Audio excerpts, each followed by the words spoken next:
Bom, muito bom dia a todos.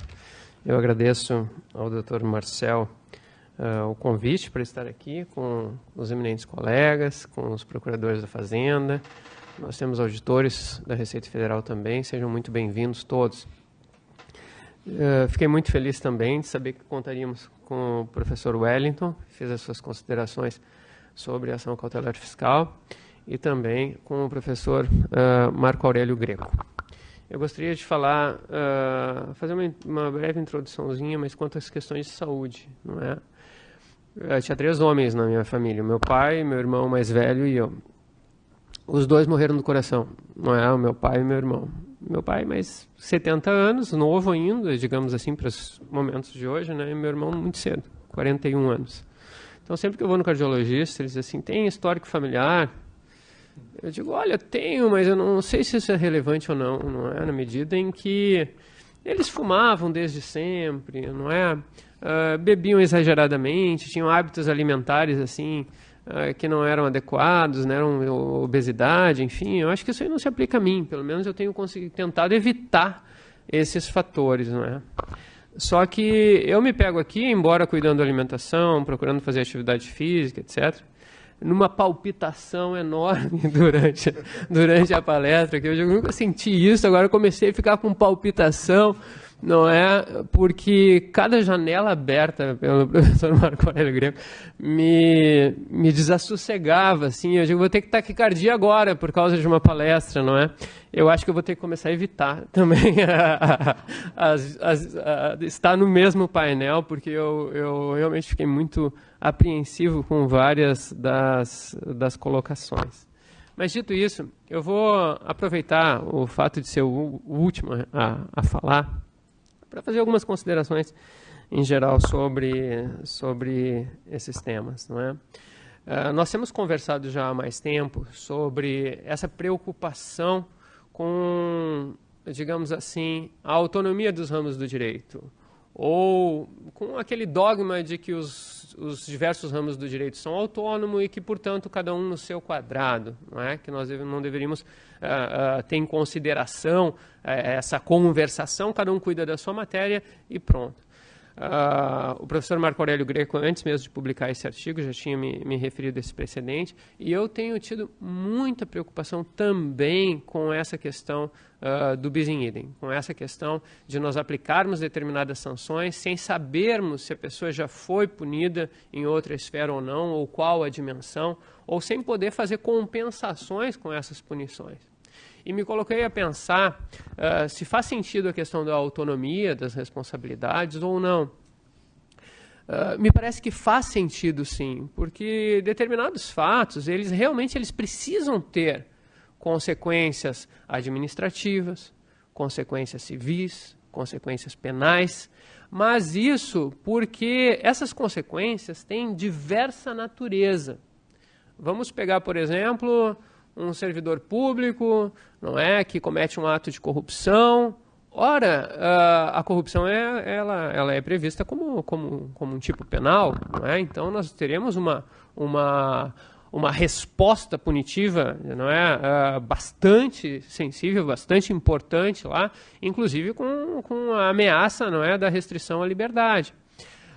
E não há dúvida nenhuma também que esse servidor, com esse tipo de conduta, não pode prosseguir no serviço público. Logo, é razoável que ele seja demitido a bem do serviço público. E mais, não é, se através desses atos de corrupção ou de apropriações indébitas, ou seja o que for, ele causou um dano ao erário, quer dizer, ele prejudicou economicamente, não é, o poder público em 10 milhões de reais, sim, faz todo o sentido que ele, causador desse dano, não é, a administração, tenha que repor esse patrimônio, não é, tenha que compensar esse dano, tenha, afinal de contas, que indenizar aquela perda, não é?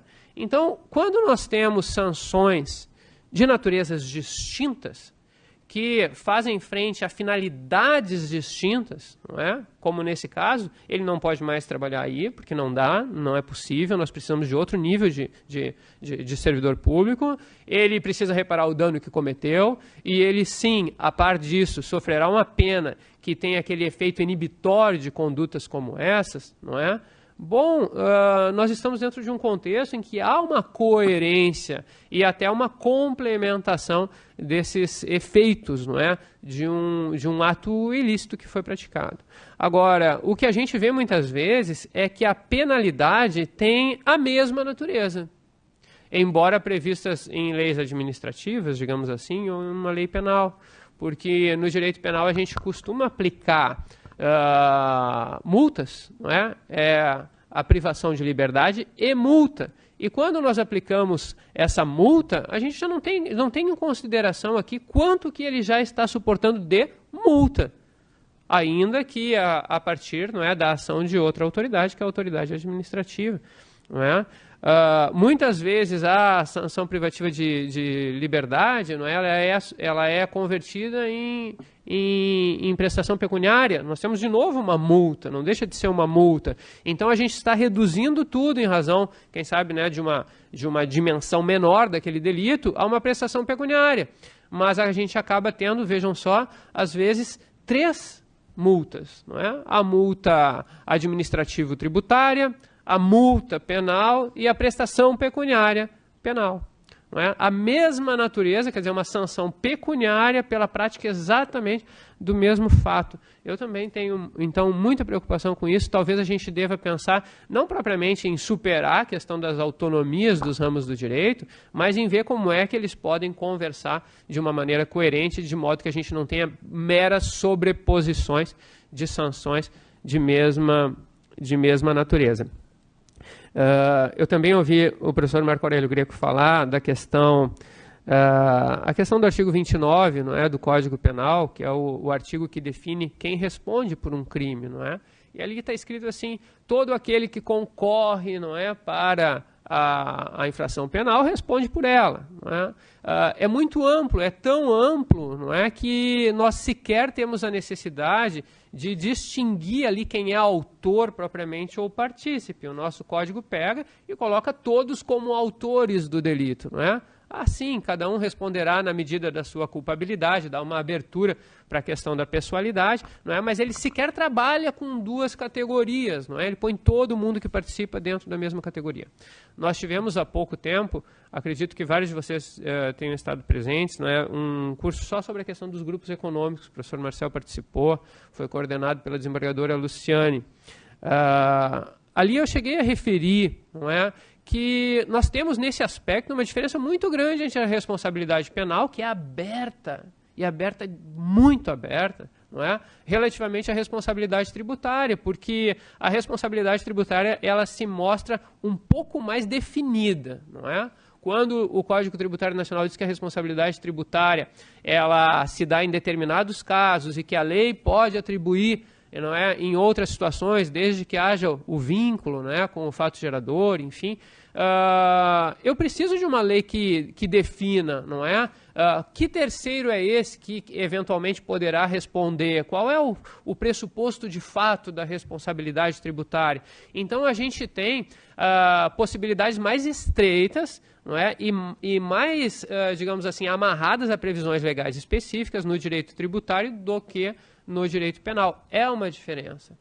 Talvez a gente possa, digamos assim, não digo explicar isso, mas não se alarmar tanto com isso, né, no que diz respeito à responsabilidade penal, porque dizer, a responsabilidade penal ela é mais gravosa, não é? Como é que a gente pode ter tanto âmbito para o enquadramento, né, pelas autoridades ali de alguém como autor de um crime? Ali a gente tem um elemento diferente, não é? A via de regra no direito penal é que o dolo sempre é ou quase sempre, né, os crimes em geral são dolosos, absolutamente relevante para a gente ver se pode efetivamente considerar alguém como responsável por um crime ou não. Então a gente vai analisar a materialidade, vai analisar a autoria, a gente vai analisar a culpabilidade, e ali o elemento subjetivo ele se eleva de importância, não é, no direito penal, coisa que no direito tributário nem sempre a gente tem. Aliás, a regra, não é que a gente prescinde do dolo.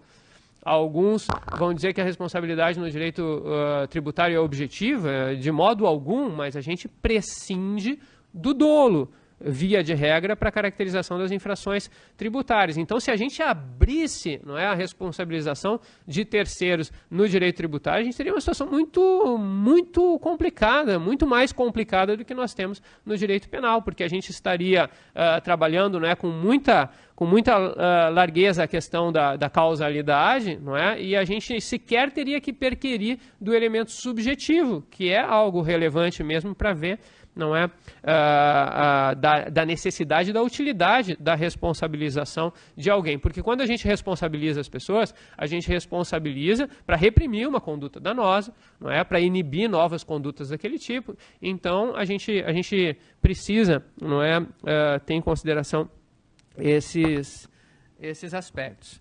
O que mais que eu coloquei aqui? Eu tenho 2 casos do penal muito interessantes para trazer à tona aqui, e que diz respeito ao que foi colocado quanto ao momento, né? O momento em que os atos foram praticados. Eles são relevantes ou não? Nós olhamos com os olhos de quem? De agora, do examinador ou de quem praticou, não é? Uma situação dessas que é gritante é a questão da apropriação indébita de ICMS. O Superior Tribunal de Justiça chancelou o recebimento de denúncia pela apropriação indébita de ICMS, né, como a responsabilidade nesse caso é da pessoa física, pelo gestor, né, de uma pessoa jurídica. Qual é o entendimento que o STJ adotou? E não é um entendimento, digamos assim, de quem não enxergou o caso, porque há um voto vencido muito claro que exterioriza tudo, não é? O STJ disse o seguinte: olha, se esse dinheiro do ICMS ele está dentro do preço e ele é prestado, não é, pelo consumidor e repassado pela empresa ao fisco, a ponto de não configurar receita da empresa para fins de PIS e COFINS, é o Supremo que diz. Se é assim, se esse dinheiro não é receita da empresa, se esse dinheiro é receita do fisco, esse ICMS que foi recebido, claro, pressupondo de que se estava recebendo ICMS, não o preço da mercadoria, esse ICMS que foi recebido e não foi repassado, foi apropriado indevidamente por esse gestor. Logo, isso é um crime de apropriação indébita tributária, não é? Ora, no mínimo, não é? Na minha opinião, é uma decisão muito equivocada, porque o crime de apropriação indébita foca na questão dos substitutos tributários, não é? Naqueles que fazem retenção por conta, quem sabe, aqueles que retêm ou cobram do contribuinte um determinado valor a título de tributo que deve ser repassado, não é, em nome daquele próprio contribuinte, não é, figurando o terceiro apenas como um substituto, como alguém que faz essa intermediação, como um colaborador do fisco, e não a situação do contribuinte, quer dizer, o gestor gerindo a sua empresa, a empresa recebe o preço das mercadorias, ela deve ICMS, o cara tem um problema de caixa, não pagou o tributo devido, é um inadimplemento, não é uma apropriação indébita. Mas ainda que se pudesse evoluir nesse sentido que o STJ chancelou, é verdade, é um habeas corpus que visava, não é, impedir, atrancar uma ação penal, que a gente tem muito em matéria penal, não é? Quer dizer, não é uma decisão de mérito quanto à ocorrência da apropriação indébita, mas ainda que a gente pudesse evoluir para isso, a gente não poderia desconsiderar que essa decisão do Supremo, lá do PIS e da COFINS, é uma decisão nova. É uma decisão nova que superou ou revisou uma jurisprudência de décadas. Jurisprudência de décadas que dizia o preço do produto pertence à empresa, faz parte do faturamento dela. Está ali dentro porque o ICMS é calculado por dentro, não é? O fato de eu colocar na nota não significa que o consumidor está pagando o ICMS como contribuinte. Ele suporta o ônus econômico, não é, daquela incidência tributária, mas ele não tem relação nenhuma com o fisco, a relação é do comerciante com o fisco. Bom, no mínimo, a gente teria que observar a irretroatividade. Então, isso de a gente pegar o modo como a gente percebe hoje os fatos, né, e aplicar ao passado para tirar efeitos punitivos é terrível, porque a gente deixa de considerar os aspectos subjetivos tal como se deram, não é, à época, e substitui pela visão que se tem hoje, nem sempre adequada, não é? Mas hoje, pelo menos, os comerciantes sabem que se recebeu uma denúncia, sabem que o ICMS não vai lá para o seu faturamento, que, portanto, ele não precisa pagar sobre o ICMS porque isso é do Estado, ou é assim que se tem decidido. Quer dizer, olha como é diferente, não é? A situação jurídica hoje, a percepção dos empresários quanto a isso, do que era no passado. Antes eles diziam o seguinte: não, o que tu recebe pela venda das tuas mercadorias é teu, o ICMS é devido por ti, tu vai pagar com o teu dinheiro, que vem do teu faturamento, é isso aí mesmo. E era assim, era nesse contexto que, no caso concreto, né, a pessoa tinha deixado de pagar o ICMS. Uma outra situação que me alarmou, e por sorte, não é? Eu digo por sorte porque são tantos os casos, né? É importante que os advogados venham falar conosco. O advogado, antes da sessão de julgamento, não era um processo de minha relatoria, ele veio conversar e trazer uma situação que eu até fiquei um pouco desconfiado. Eu digo assim, será que é isso mesmo? Não é? Claro que a gente parte do pressuposto de que os advogados estão falando a verdade. Eu digo, será que é isso mesmo? Chamei meu assessor e disse assim, confere isso, porque se realmente é assim, é um absurdo.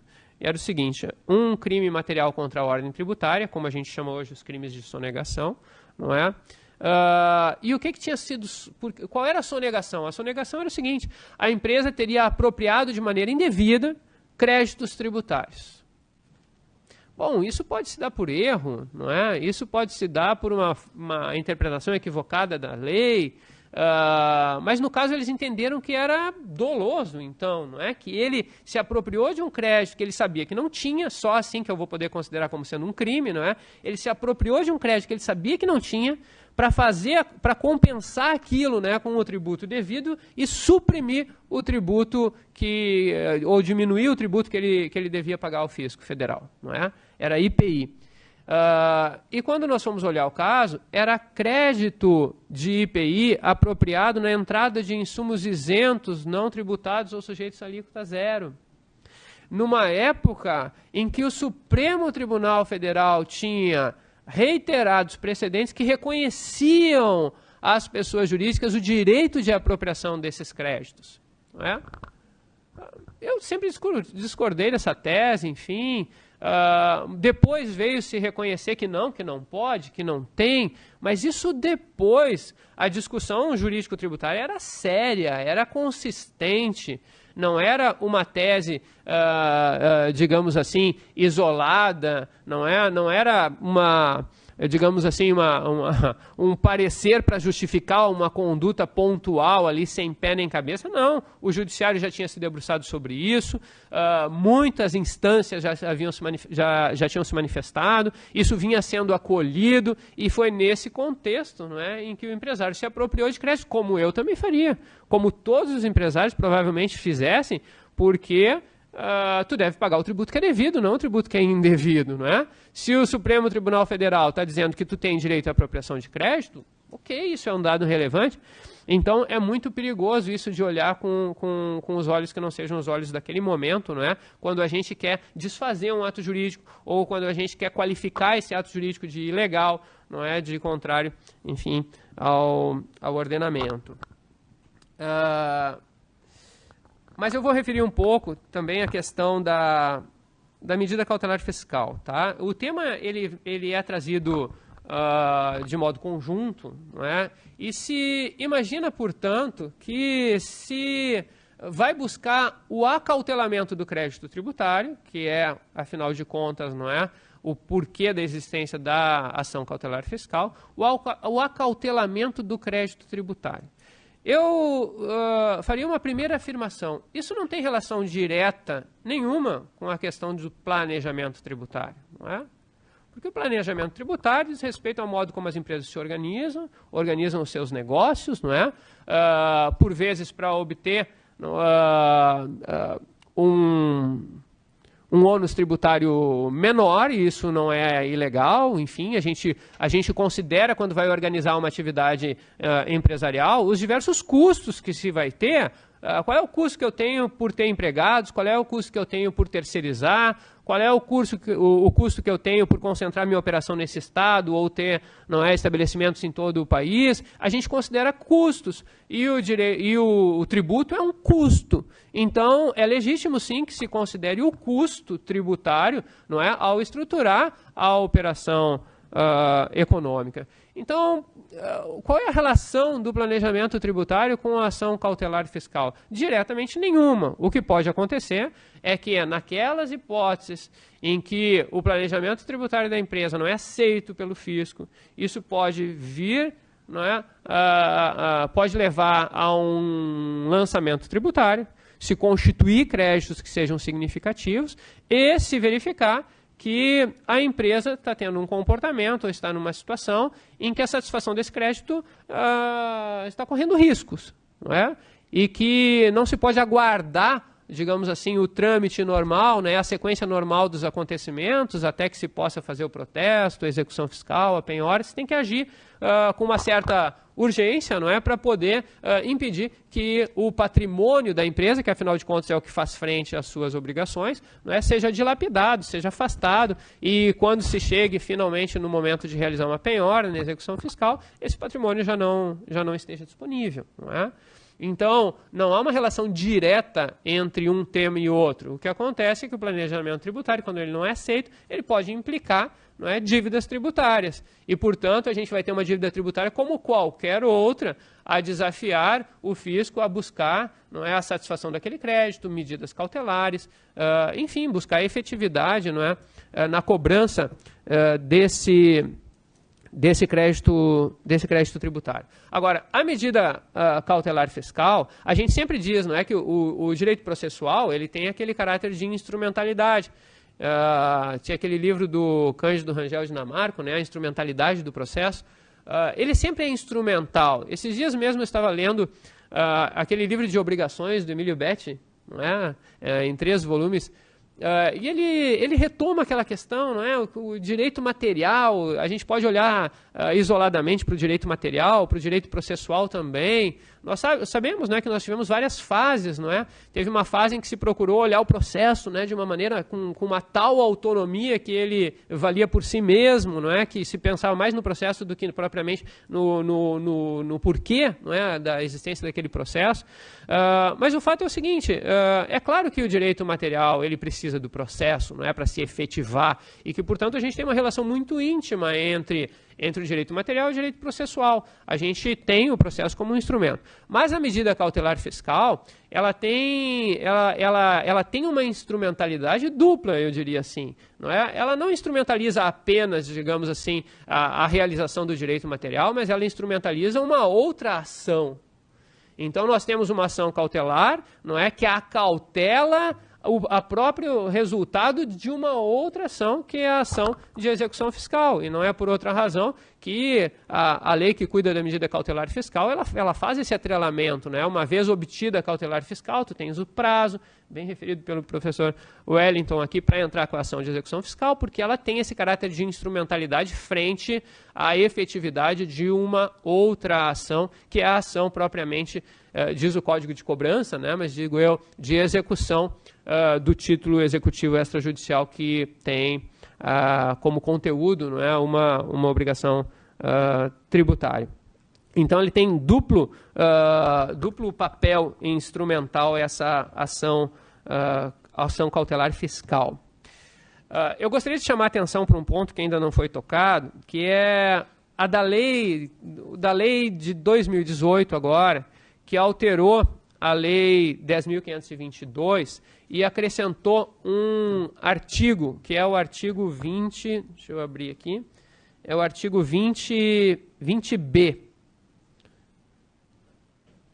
Vamos ver se eu consigo aqui. 10.522, 20B.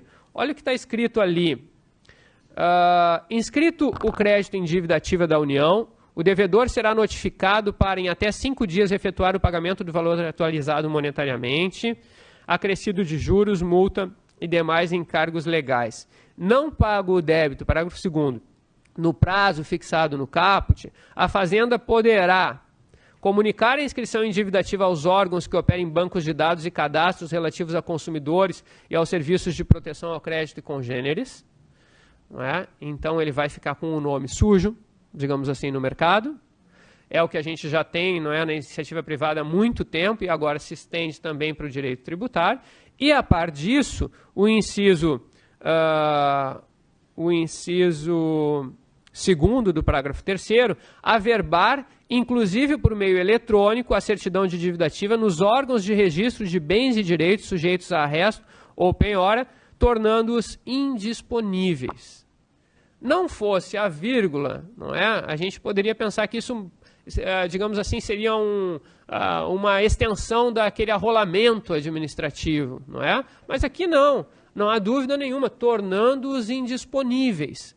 Então, me parece que se o ordenamento jurídico passa a admitir que o fisco, por desforço próprio, sem a reserva de jurisdição, obtém esse efeito da indisponibilização dos bens do devedor a partir da inscrição em dívida ativa e do inadimplemento, não é, com a notificação, nós não temos mais, ou pelo menos vamos reduzir muito a importância e o papel da medida cautelar fiscal. Eu não preciso pedir ao juízo, não é? Se eu tiver a inscrição em dívida ativa, e vejam só a importância desse dispositivo. Antes nós não tínhamos, inclusive no livro, quando eu refiro a legislação até então, não é? Nós não tínhamos uma previsão legal de notificação de alguém de que foi inscrito em dívida ativa. Era um ato interno da administração. A partir de agora, nós temos a notificação, o que é muito importante, inclusive do ponto de vista sistemático, porque nós sabemos que o que o nosso código prevê é a fraude à dívida ativa, não é? A presunção de negócios fraudulentos quando a gente tem inscrição em dívida ativa, que é o marco, mas a inscrição em dívida ativa é um ato interno da administração. Às vezes o devedor nem sabia disso, não é? Agora o devedor vai saber porque ele é notificado, não é, da inscrição em dívida ativa. Então a gente documenta, a gente formaliza isso e tira efeitos disso, não é? Ou seja, a ação cautelar fiscal, ela perde um pouco de força, não é? Em razão dessa prerrogativa administrativa. É verdade que as prerrogativas do fisco cada vez têm aumentado mais. Nós estamos realmente num outro momento. Ontem ainda recebi uma aluna da ESMAF, o Marcelo estava na banca, não é?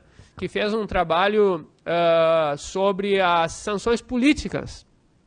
Então, o professor Marcel mesmo indicou que faltou um livro, não é, do Gustavo Massina, aqui gaúcho, não é, sobre as sanções, não é, sanções tributárias. E ela pegou o livro e tal, e ela está preparando então para a gente poder fazer a publicação, porque ficou um trabalho muito bom. Ela foi arrolando todas as chamadas sanções políticas, não é? E daí nós pegamos ali o livro do Gustavo Massina, a partir da indicação do professor Marcel, e a gente viu assim, olha... O Gustavo diz assim, essas coisas, sanções políticas, ele chama sanções políticas qualquer outra penalidade que não seja a multa. Outras penas, então, não é? Restrições a direitos, como sanções políticas. E daí ele vai dizer assim, as sanções políticas podem ser válidas ou inválidas. Eu nem vou entrar em mais uma discussão, não é? Abrir mais uma chave aí. Mas o que ele vai nos dizer, afinal de contas, né? Olha, a restrição ao direito, que a gente chama de restrição política, ela vai ser válida ou não, conforme um juízo de razoabilidade e de proporcionalidade. Então, assim, a gente não precisa desse conceito aí de sanção política. Eu também acho que não, porque esse nome não é bom, não é? A gente vai resolver essas situações, não é? Por um juízo de razoabilidade e de proporcionalidade. Então, ela vai incluir lá, não é? Esses aspectos, né? Mas vejam só, está num crescente efetivamente. Está num crescente porque o crédito tributário ele tinha um status muito baixo lá na origem, não é? Assim, olha, isso aqui é um crédito tributário, é uma exigência do fisco, não é? Um sacrifício do contribuinte, o fisco que busque pelas vias ordinárias o seu direito, ele não pode protestar, ele não pode buscar medidas, não é, de cautela, tudo isso tem que ser restritivo. Por quê? Porque não se reconhecia no crédito tributário, na verdade, alguma coisa de valor, não é? Era um mal necessário, afinal de contas, que todos tínhamos que passar, né, por esse mal, que era pagar tributos, e na medida em que fôssemos forçados a tanto. Nós aceitávamos nos processos de execução, aliás, não era só no fisco, né, na execução fiscal, que houvesse aquela coisa de gato e rato dentro do processo de execução. A gente não identificava, né, as pessoas que se furtavam à ação dos oficiais de justiça, ou, enfim, da jurisdição da execução, né, como um ato de atentatório à dignidade da justiça, como um ato de má-fé. Isso vem mudando, não é? Isso vem mudando, para que a gente tenha a relação, a boa-fé presente em todos os momentos, para que a gente tenha a colaboração presente também dentro da jurisdição, não é? E o fisco tem visto, então, um aumento das suas prerrogativas, e com essa lei aqui a gente tem mais um aumento dessas prerrogativas. E vejam o nível dessa nova prerrogativa, que certamente vai ser discutida, não é? Aqui nós não temos a afirmação de que essa dívida tenha que representar mais de 30% do patrimônio, não é, do devedor. Não tem esse requisito. A questão é mais intensa ainda. Houve a inscrição em dívida ativa, foi notificado da inscrição, não efetuou o pagamento, o fisco vai lá e cria, por ato próprio, a indisponibilidade, não é, determinando as averbações. Não é? É muito interessante essa lei nova aqui, porque ela cria, inclusive, para a Procuradoria da Fazenda, prerrogativas de instrução que ainda não tinham, não é? De chamamento dos contribuintes para prestar depoimento. Não é isso? Eu achei tão diferente isso.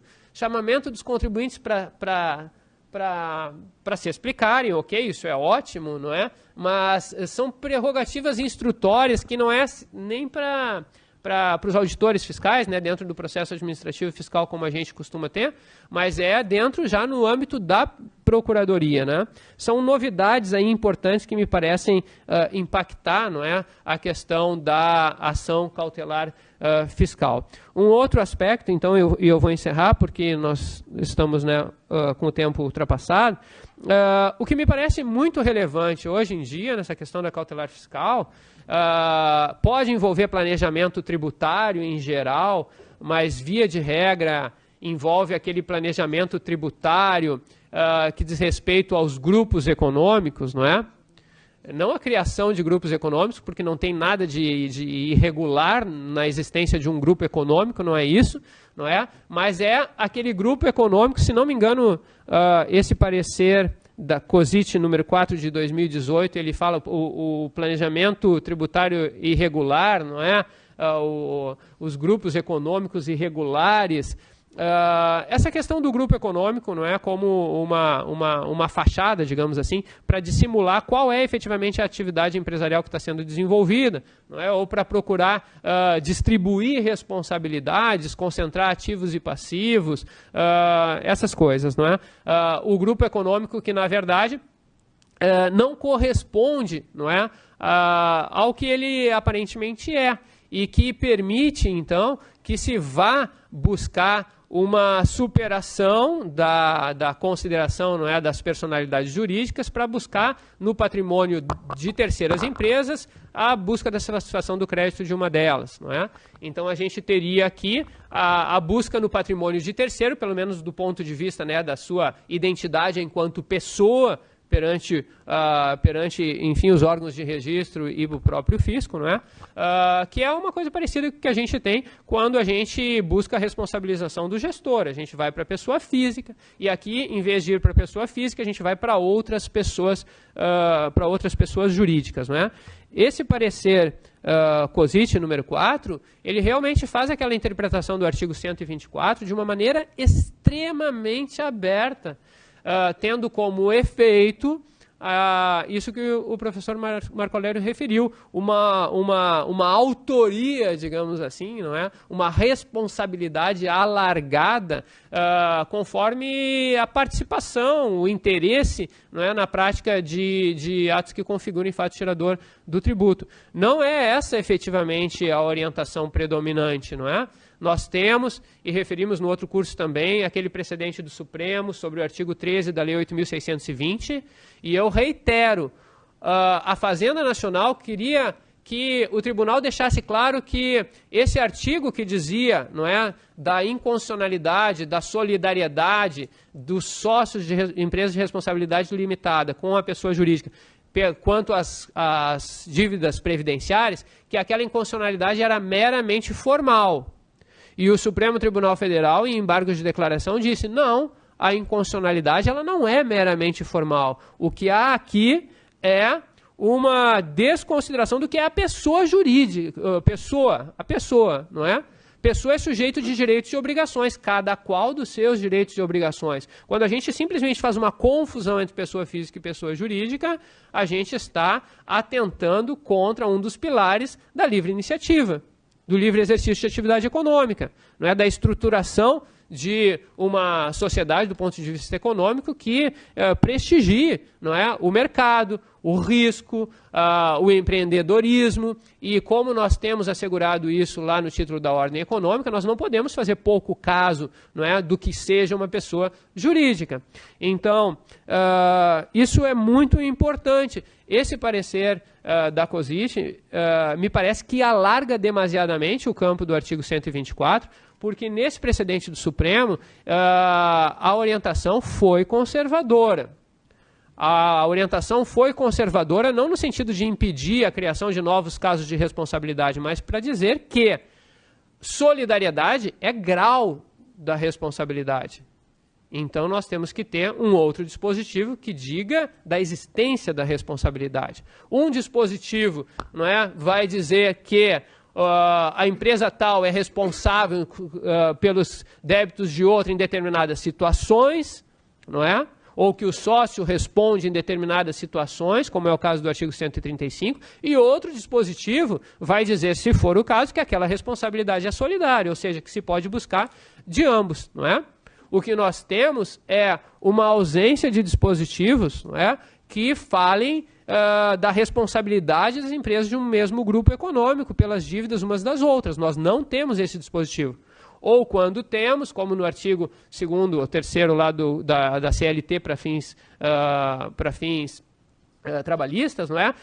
Sem apontar uma causa que justifique eu buscar no patrimônio do terceiro isso, não é? Quer dizer, simplesmente criar solidariedade é inconstitucional porque é irrazoável. Eu atribuir à terceira pessoa a responsabilidade pelas dívidas de uma outra é irrazoável se eu não tiver uma razão, não é, suficiente para aquilo. Por que vai haver essa confusão entre as pessoas? Se nós não temos, então, dispositivos que criem de maneira satisfatória essa responsabilidade das empresas que integram um grupo econômico, e a gente sabe que teve uma arguição de inconstitucionalidade aqui no nosso tribunal, não é? Que preservou o artigo 30 da Lei 82/12, que falava só isso, esse precedente disse, lembrem, não é? Que é porque esse artigo não vai ser aplicado sozinho. Que quando houver abuso, quando houver confusão, então a responsabilidade solidária poderá acontecer e, portanto, ele tem um campo de aplicação, aquele dispositivo, não é? Eu votei contrariamente, vocês já sabem disso, não é? Votei contrariamente porque entendo que não é possível. Não, se eu dependo de outro artigo, a responsabilidade não decorre, então, não é daquele artigo 30 da Lei 82/12, isso teria que ficar claro, não é? Então, qual é a preocupação? Nós temos um precedente novo também, que está no grupo de WhatsApp, aí foi colocado pelo Andrei Veloso, o recurso especial 1.775.269 do Superior Tribunal de Justiça, que diz que, para eu desconsiderar a personalidade jurídica e buscar no patrimônio de outra empresa a satisfação do crédito tributário, eu preciso, a partir daqueles casos lá, aquelas hipóteses do artigo 50 do Código Civil, instaurar o tal do incidente, não é, de desconsideração da personalidade jurídica do artigo 133, se não me engano, né, do Código de Processo Civil, 133 e seguintes. Então, isso sim é um problema, não é? Olha só, se a gente já tem o crédito tributário constituído contra a terceira pessoa, é uma situação. E aí eu posso discutir a regularidade do processo administrativo. Mas se eu já tenho um crédito constituído contra a terceira pessoa, é muito razoável que, diante de um contexto, né, de fuga de patrimônio, eu justifique o uso da ação cautelar fiscal naquelas hipóteses que a lei prevê. Se eu não tenho a constituição do crédito tributário contra a terceira pessoa, eu tenho um problema para cautelar aquele crédito tributário lá frente ao terceiro, não é? Por quê? Porque eu vou ter que justificar isso de uma maneira muito consistente. Eu poderia dizer assim, tá, mas nós vamos instalar um incidente de desconsideração dentro da ação cautelar fiscal. É uma questão a se pensar, não é? Lógico que a cautelaridade que vem, né, digamos assim, que tem como pressuposto a urgência, nesse caso, né, da medida, aí, ela justifica que se acautele para então analisar as questões de fundo, não é? Então, ainda que se precise do incidente, que se possa efetivamente, né, a partir de um juízo sumário, de cognição sumária, mas presente uma demonstração robusta, não é? De caráter fático e jurídico, não é? A gente possa buscar na ação cautelar fiscal a indisponibilidade do patrimônio dessas terceiras pessoas, não é? Que num planejamento jurídico lá não aceito pela administração, não é?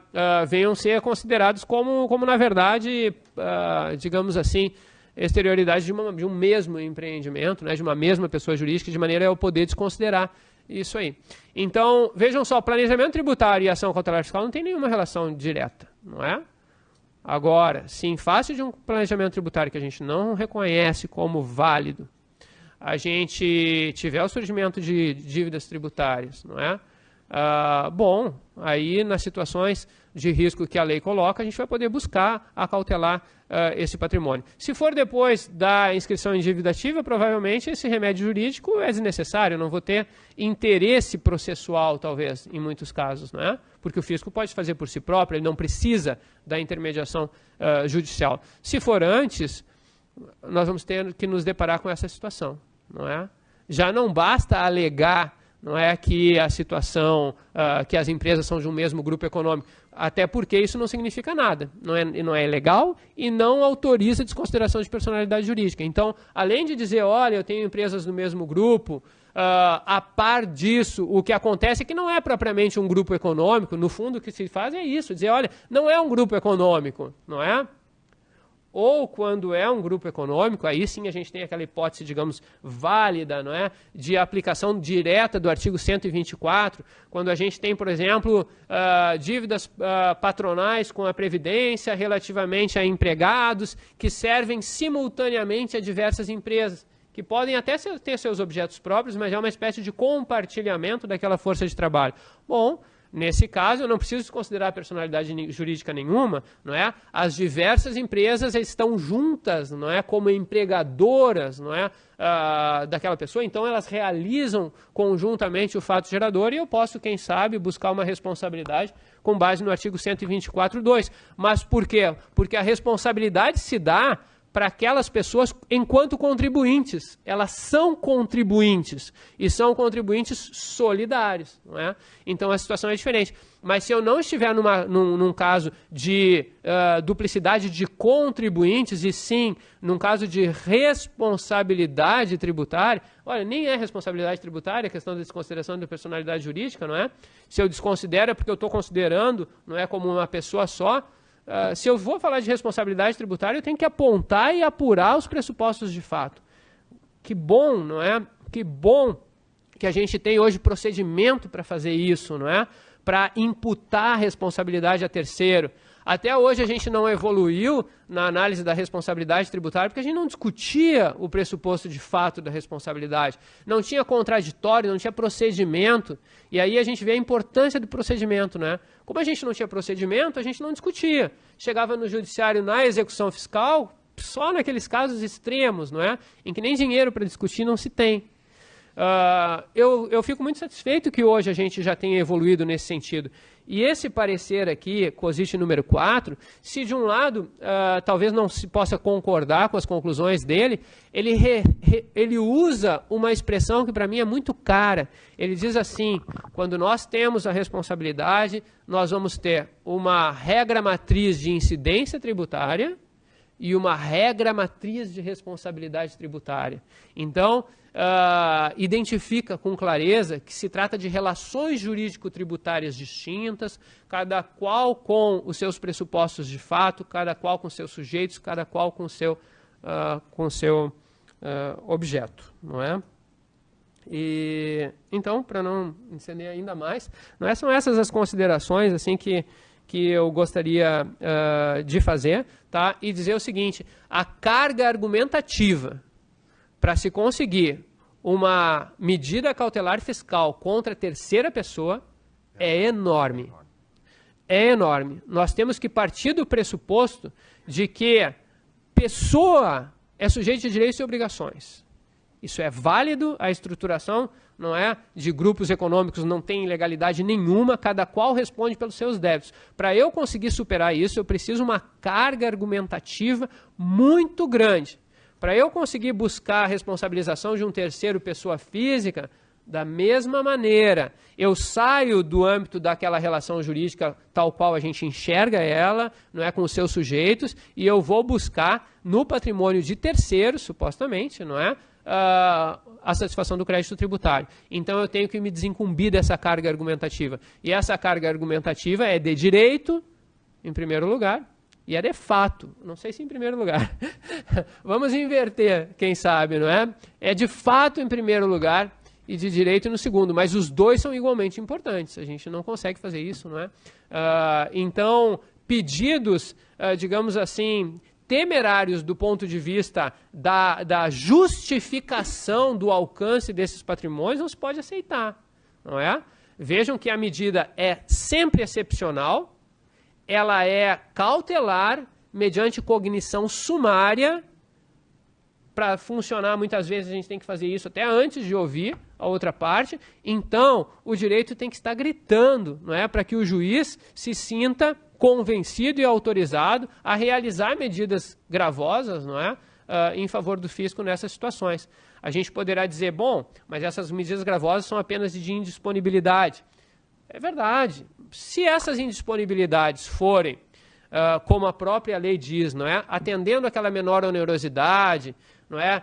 Incidindo sobre o ativo permanente da empresa, ok, talvez o juiz possa até ter, digamos, um rigor menor, porque a empresa continua operando. Mas se a gente quiser alcançar outros ativos da empresa que comprometam o seu fluxo de caixa, o seu funcionamento, o andamento dos seus negócios, o rigor do juiz na análise desses casos tem que ser muito maior, não é? Porque, a princípio, nós presumimos, não é, a boa-fé, a gente tem como parâmetro a liberdade, a gente tem as formas jurídicas como algo que dizem alguma coisa, não é? E não meramente como aparência, como fachada. Então, é preciso, não é, uma grande carga argumentativa para que se concedam medidas cautelares fiscais nesses casos, sobretudo se a gente quiser alcançar algo que não é o ativo permanente da empresa, não é? Porque a gente pode, quem sabe, né, se a gente também agir temerariamente, nós juízes, não é? Vamos supor que os procuradores tenham agido temerariamente e nós também agirmos temerariamente, a gente pode comprometer, não é, uma atividade empresarial saudável, uma atividade empresarial que o fato de ser saudável não significa que seja fácil, não é, e frouxa, pode ser uma situação difícil, como se está vivendo na economia brasileira hoje, mas uma empresa que está lá funcionando, pagando seus tributos, né, operando, realizando negócios, empregando, então a gente tem que ter muito cuidado, não é? Até porque, se vocês quiserem, porque a gente tem uma função social da empresa, ou seja, há um interesse social na existência, né, dos negócios que, evidentemente, sejam lícitos e adequados ao direito, mas há um interesse em que as empresas possam funcionar, que a gente possa ter, não é, o desenvolvimento da nossa atividade econômica, enfim, gerar riquezas, etc. Muito obrigado. Essas as considerações.